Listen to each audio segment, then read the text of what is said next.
He picked up a PhD in between. So, how did you meet Ralph? Was it at General Atomic or was it earlier? At General Atomic, we met. We went out with a group for a weekend and got to know each other. At Lawrence Berkeley. We were at Berkeley, but the group went to an interesting park there. It was Candlestick or something. Pinnacles, I think. Pinnacles, right. Pinnacles National Monument. There was a trip there. And I met him there. And that was it. The rest is history. Let's see.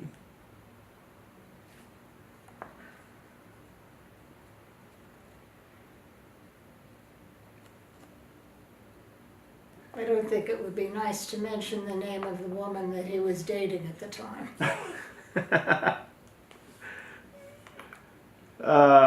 So it sounds like Fred would go down to the railroad station and meet his guest and take them out to dinner. I don't know where he's going with this. But did Ralph meet people this way through Fred? I guess he said it was a wonderful way to get to meet really important people. Did he ever talk about that? Yes, but Ralph was more like a greeter than a person who was just meeting the new people. He would be one of the people who greeted them and made their life a little less complicated when they got there. Got it. A glass of water? No, I'm fine. Okay. So, in contrast to the jeeps and barracks of Los Alamos, Fred insisted that transportation and accommodation be first class. Are you able to talk about that? No, because I really never spent any time in Los Alamos. I Okay. don't know what it was like there. Okay. So Ralph said that the first summer was just fabulous. The first thing Fred did in preparation for that summer, he established a motor pool. Nice cars and drivers. So do you know how Ralph was involved in the Triga reactor? Can you talk about that? He invented them. Can you elaborate a little bit? My husband was an engineer who designed mechanical devices, and they were required to design and build a reactor that would do various things. And TRIGA stood for T. Let's see. Testing reactor.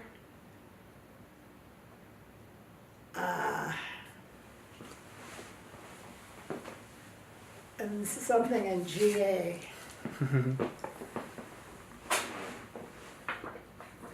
Testing research. It was designed for college classes, and they were able to use it for various things, which were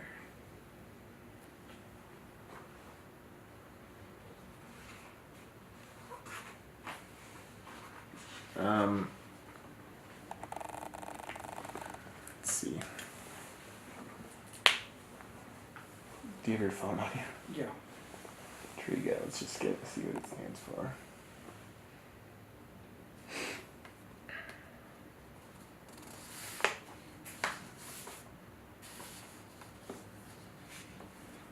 Training, research, isotopes, General Atomic. Thank you. Okay, so can you just start with that? Say, TRIGA stands for. Okay, TRIGA stands for Training. Training. Start again. Let me make sure I've got this. Was it training, research, isotopes? Okay. Okay. TRIGA stands for Training, Research, Isotopes, General Atomic. And it was the name used for the reactor that was sold to many colleges for their early experimental programs. Yeah, it says here that they sold really well, kind of sold like hotcakes. Mm-hmm. In places like India and China and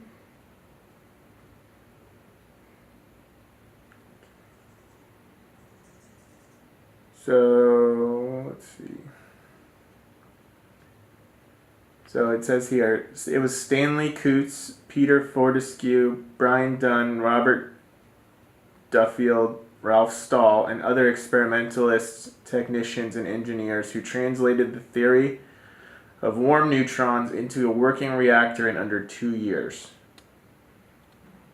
That's the TRIGA reactor, right? sounds good to me. You would probably know better. Stan Kautz,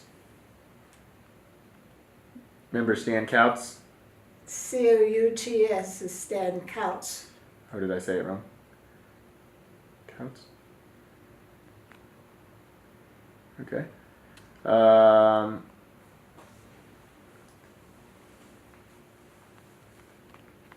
So I think that's the end of that part. And these are just kind of quick questions again.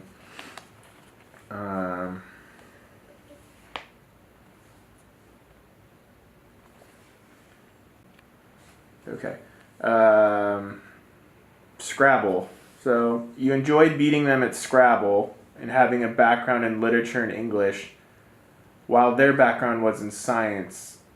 So did you have an advantage over them? Only when we played word games.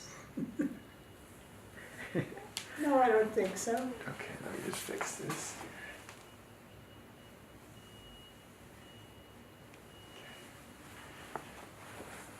All right, so I think we've kind of gone over Scrabble a lot, so I think we're good with the Scrabble portion.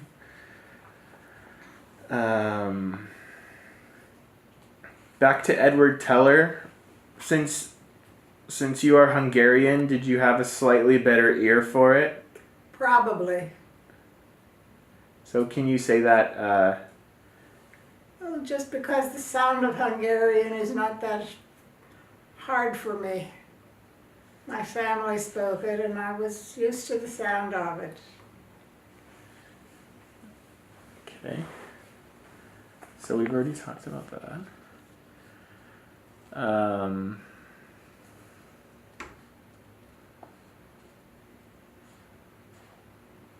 So one more quick hit on Fred.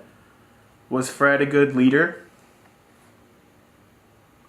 Good heavens.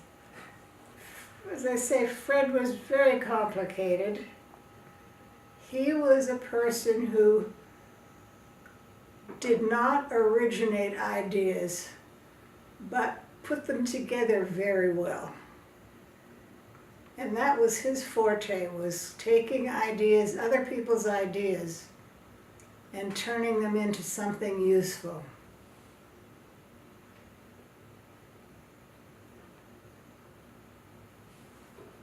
Good. So since Ed Kreutz, is it Kreutz? Kreutz. Kreutz, Ed Kreutz, since he was an important person, can you briefly talk about him and how he was vice president of research at General Atomics? I couldn't tell you. He was an important person at General Atomic and was very good at making things happen, worked things out. well, but I couldn't give you any more Okay. detail because I don't know it. Okay. I don't remember it. Yep. So let's see. Let's pause for the train. To me, but he's gonna give you them to read. Yep. So look right into the camera when you do this one. Yep. Oh, watch the light. Oh, right. Sorry. That's all right. Over here. Yeah. All right. So your first line is, "Those were exciting times." So right. You're kidding. Nope. You say those were very exciting times. So right here. Those were very exciting times. Great. Is that good? Yeah. Okay. Next. They invited the most brilliant scientists in the world to spend the summer there to give them ideas. They invited the very most brilliant... Start over. Okay. One more time. Yep. They invited the most brilliant scientists in the world to spend the summer there to give them ideas.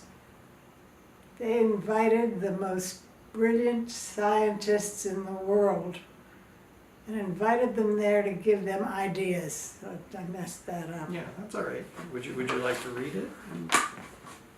It's number 37 here. They invited the most brilliant scientists in the world to spend the summer there and give them ideas. So can you do that one? Look in here. I'll try to. No problem. How does it start? They start.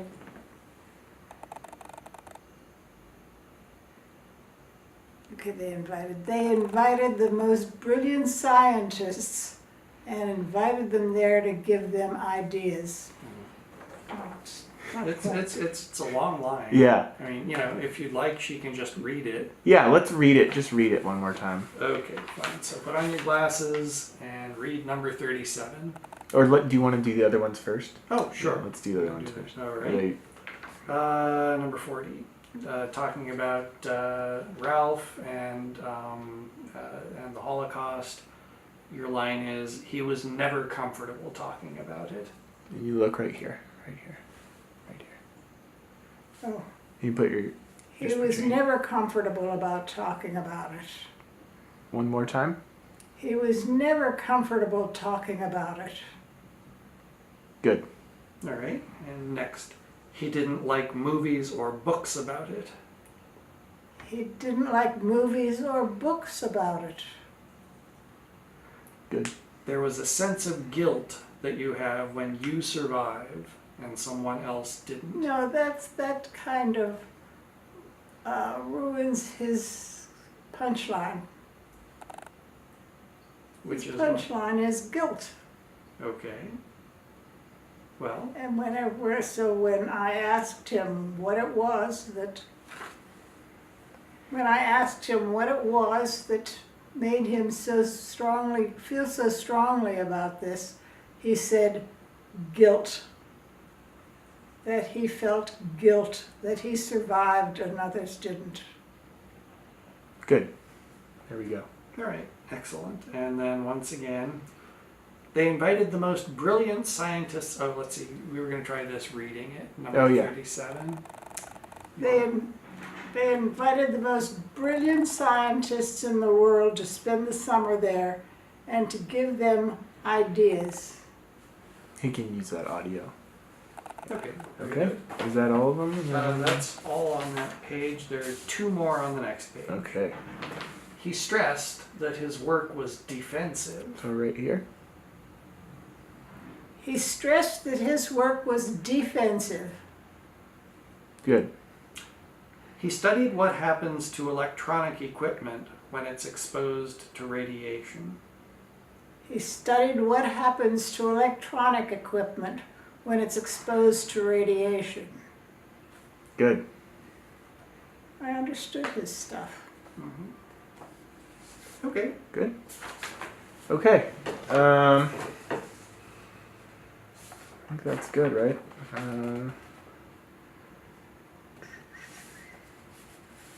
Yeah. You're doing great. Okay. We're going to have to to get you an actor's equity card Alright. soon. All right. So you're gonna kind of look at me when you answer. Okay. So, could you please introduce yourself, your name, occupation at General Atomic? I am Jonnie Stahl. I worked at General Atomic as a scientific secretary. Great. And so you said you took dictation from Edward Teller. Yes, Can you tell me a little bit about that?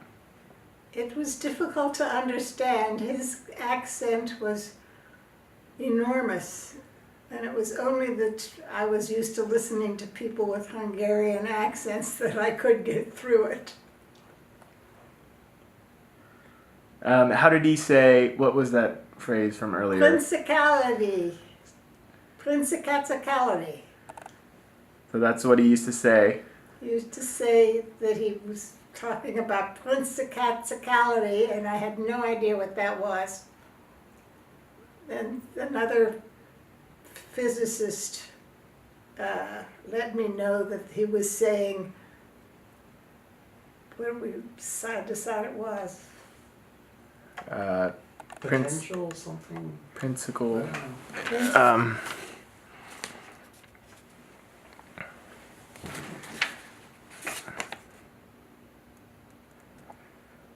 Where did that go?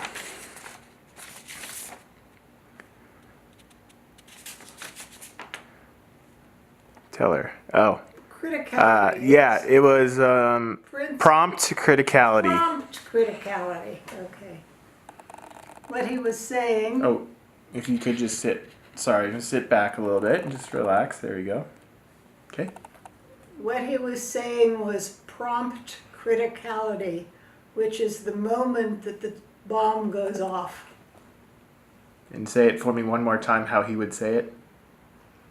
What he was saying was prompt criticality. No, but how did he say it? Oh, prompt. Principality. I'm trying to remember again. Prompt criticality. Okay. So, did you work in the stenographic pool? Not really. I did scientific dictation, which was a little bit above that. Okay.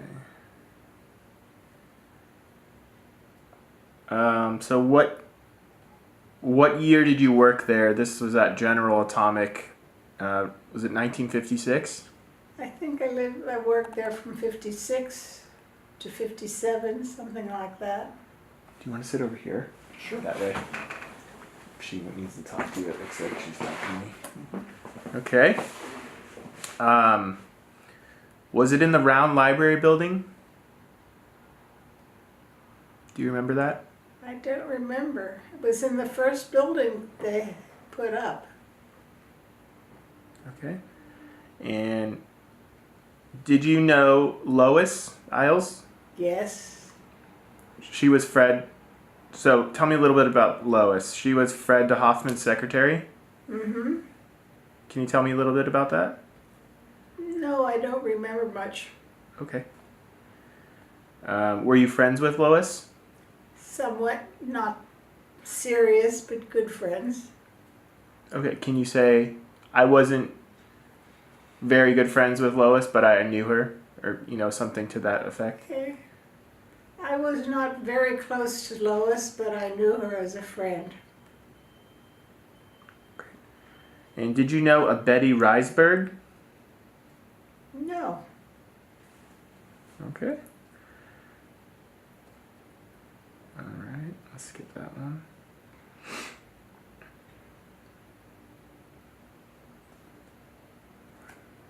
These aren't even questions. I'm beginning to feel very foolish. Why? Yeah.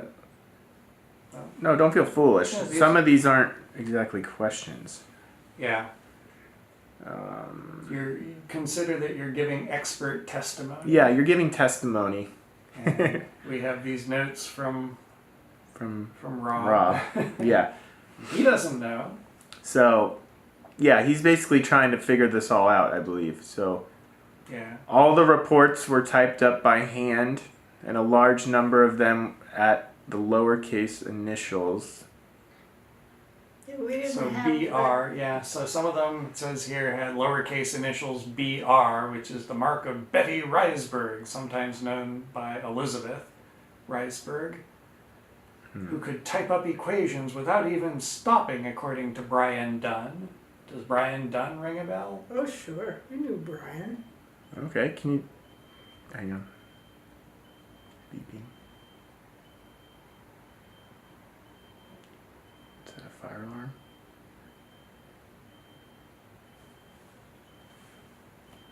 Shut that door. I think it's over here.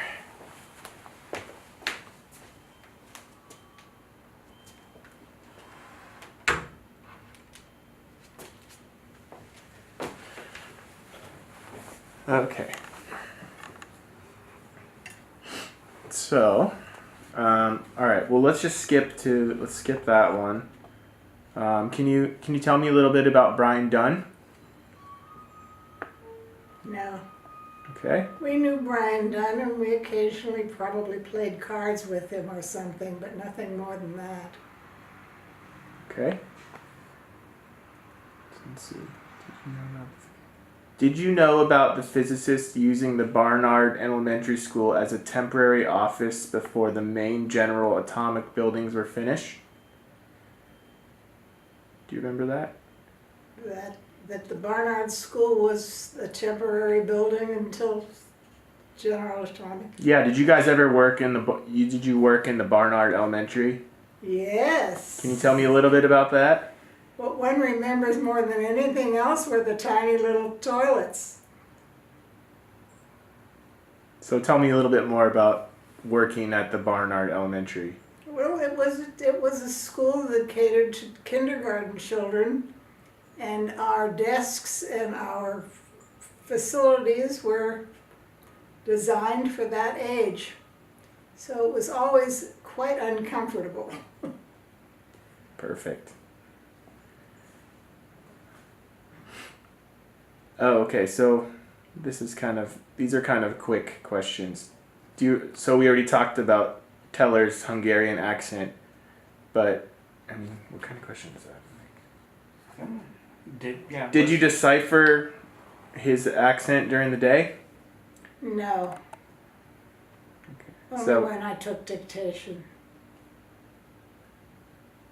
Okay, so can you tell me if you played lengthy Scrabble tournaments at night with Teller?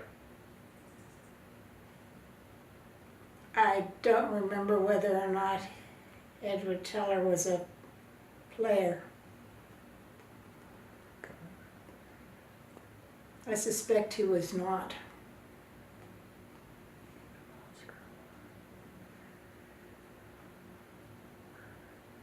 So, I guess you're pretty good at Scrabble, huh? Well, there were a number of people there who were English speakers who also were good at Scrabble. But then there were a number who couldn't speak English in the first place.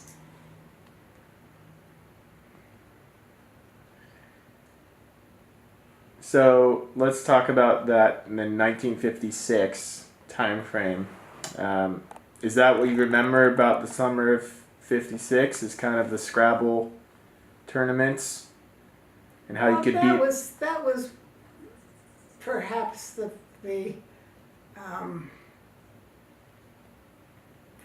basis of it, but it was mostly the people there whose wives were not scientists, but who looked for something to do together, and it ended up being Scrabble. Most of us could speak English. Cool. Okay. Did you know F.W. Bill Simpson? Yes. Can you tell me a little bit about him? He was our librarian, and you could could take any question to him and he would bring you the answer. So can you say Bill was our librarian? Sure. All right. Bill was our librarian. Great. So.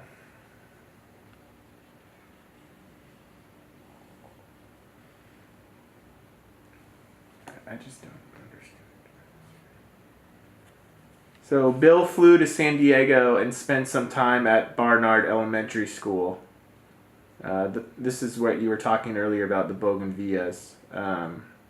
The patio had picnic benches and huge palm trees and a lot of bougainvillea and other things. They were in these huge nursery containers, looking forward to a place to be planted permanently. That doesn't look like a question. Yeah, that's not a question. Let's skip that one. Or maybe these are her answers.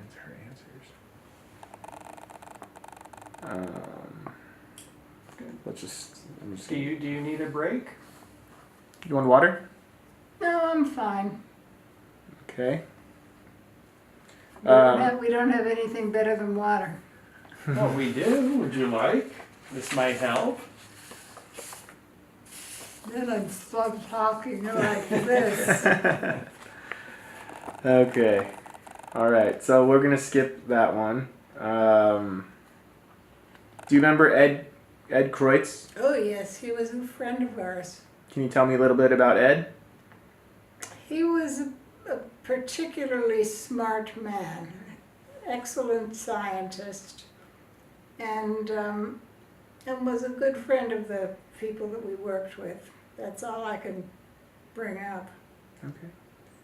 And do you remember Ted Taylor? Can you tell me a little bit about Ted Taylor? I did not know Ted Taylor as well as Ed Kreutz. Ted Taylor was a person of great importance, very well known and highly thought of scientist. Was there anyone else of familiarity to you? Maybe people you spoke to, were friends with, that you can remember? There were the Karpluses. Bob Karplus and his wife, we played games with them, and I think we played bridge with them and other things. They were good friends. Goodness, who else did we? There were quite a few that we hung around with. Can't think of any now. Okay. I could prompt a couple. Yeah, go for That'd it. be helpful. How about Rosenbluth? Marshall Rosenbluth? Yeah, I remember Marshall, but not for anything particular. Okay. Martin Stern, perhaps? Both the Sterns became very good friends of ours, and their children. And we were their friends for a long time. Okay, good. Briefly, is there anything else you want to quickly say about General Atomic? If I had an hour, I could come up with some interesting stuff, but I don't know. Maybe your favorite thing? General Atomic was unique in that it catered to the scientist, the scientific mind. My husband was an experimentalist, and many of them were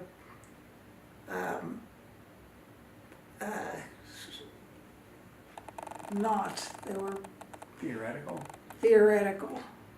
But they all got along together in this because they supported one another.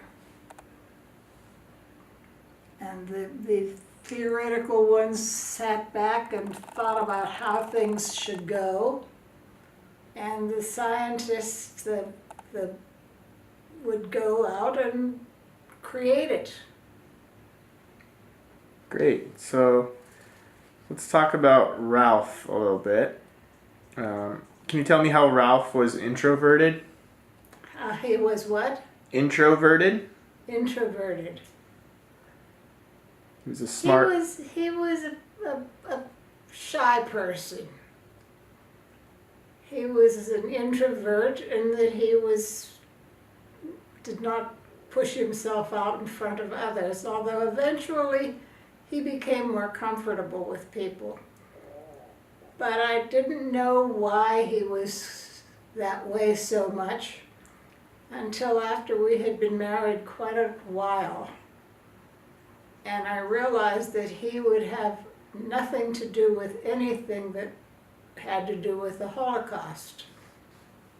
He was a refugee, was born in Germany and came here. And finally I said to him, why do you feel so strongly about the Holocaust and the things that happened there?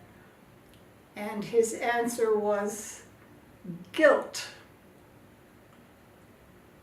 And I was amazed. I said, what do you mean? He said, I survived. And I feel guilt about those who didn't. And it was a very important part of his life.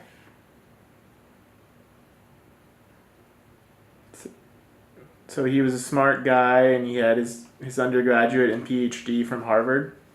He was a Harvard grad. He had his Harvard bachelor's and PhD from Harvard. And what was his PhD in? My PhD? His. Oh, his was in physics. Okay. Looks like we're back to Fred now. Did the role of international diplomat suit Fred de Hoffman well? Couldn't tell you what Fred Hoffman thought. He was not a simple person. Would you describe him as Napoleonic in nature? Perhaps, but not severely. Complicated, yes.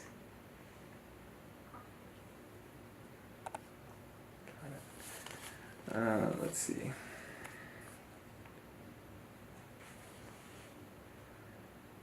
So I think you mentioned earlier, as an undergrad, Fred founded the United Nations Council, right? But I don't really know anything about that. Okay. So was Ralph a classmate of Fred's from Harvard? I believe they crossed paths, but I don't think they were classmates. Do you know?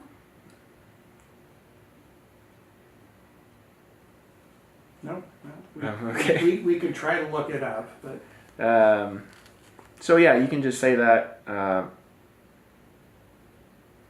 Ralph, you think that Ralph and